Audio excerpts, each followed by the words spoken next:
تاریخ میں اگر دیکھا جائے تو ایک چیز ہے جس کے لیے انسان نے سب سے بڑھ کر جدوجہد کی ہے، سب سے زیادہ قربانیاں دی ہیں، اور وہ ہے آزادی۔ تو آئیے آج اسی لازوال جدوجہد کی کہانی میں تھوڑا گہرائی میں اترتے ہیں۔ بسم اللہ الرحمن الرحیم۔ شروع کرتے ہیں اللہ کے نام سے جو نہایت مہربان اور رحم فرمانے والا ہے۔ السلام علیکم۔ آج جس موضوع پر ہم بات کرنے جا رہے ہیں اس کا ماخذ ہے علامہ غلام احمد پرویز صاحب کی مشہور کتاب اسلام اے چیلنج ٹو ریلیجن۔ تو آئیے اسی کتاب کی روشنی میں یہ سمجھنے کی کوشش کرتے ہیں کہ انسانی تاریخ میں آزادی کی اس تڑپ نے کیا کچھ کر دکھایا ہے۔ تو سوال یہ اٹھتا ہے کہ آخر انسان کے اندر ایسی کیا چیز ہے جو اسے غلامی قبول نہیں کرنے دیتی؟ وہ کون سی طاقت ہے جو اسے زنجیروں کے خلاف کھڑا کر دیتی ہے؟ مصنف کے مطابق یہ آزادی کی وہ چنگاری ہے، وہ شمع ہے جو ہر انسان کے دل میں روشن رہتی ہے۔ حالات چاہے جتنے بھی خراب ہو جائیں یہ بجھتی نہیں۔ یہی مصنف کا مرکزی خیال ہے کہ انسان کے دل میں آزادی کی یہ جو شمع ہے نا، یہ شاید کبھی کمزور پڑ جائے، کبھی ٹمٹمانے لگے، لیکن یہ پوری طرح سے بجھ کبھی نہیں سکتی۔ یہ ایک ایسی آگ ہے جسے کوئی بھی ظلم، کوئی بھی جبر ہمیشہ کے لیے ختم نہیں کر سکتا۔ اچھا، تو اگر یہ آگ ہمیشہ سے انسان کے اندر تھی تو پھر تاریخ میں ایسا کیا ہوا؟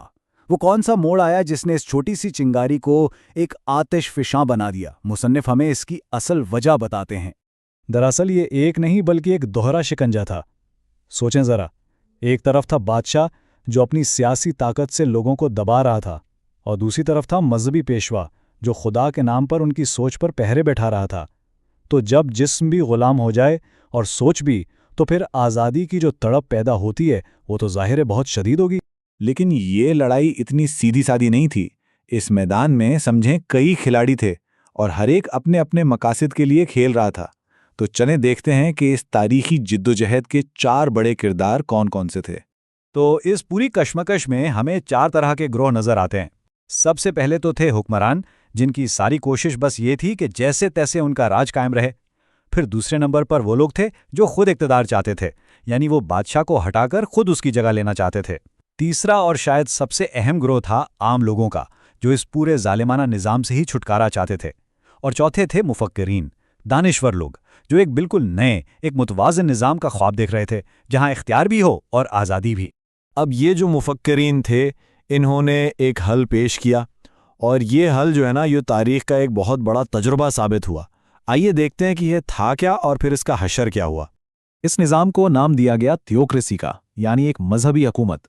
کاغذ پر تو یہ خیال بہت اچھا لگتا تھا، ہے نا؟ ایک ایسا سسٹم جو خدا کے قانون کے مطابق چلے، جس میں معاشرے میں امن بھی ہو اور ہر انسان کو اس کی آزادی بھی ملے۔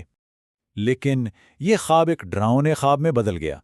مصنف کے مطابق ہوا یہ کہ تھیوکریسی نے انسانی آزادیوں کو ہی کچلنا شروع کر دیا۔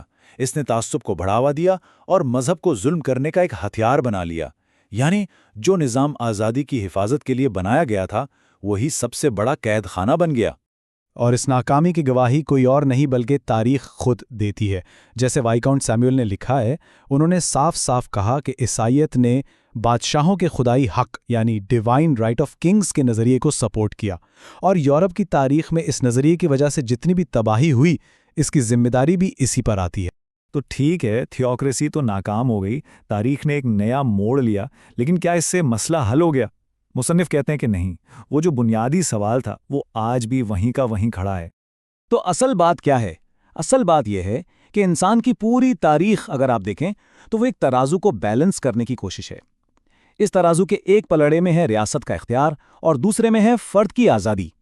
ایک ایسا نظام کیسے بنایا جائے جہاں معاشرے میں امن بھی ہو اور انسان کی اپنی آزادی بھی محفوظ رہے؟ یہی وہ سب سے بڑی جدوجہد ہے جو آج بھی دنیا کے ہر معاشرے کو درپیش ہے۔ تو یہ سوال آج بھی ہمارے سامنے ہے اور اپنے جواب کا منتظر ہے۔ اسی کے ساتھ آج کا موضوع اختتام پذیر ہوتا ہے، اور موضوع کے ساتھ ہی اللہ حافظ۔ پھر حاضر ہوں گے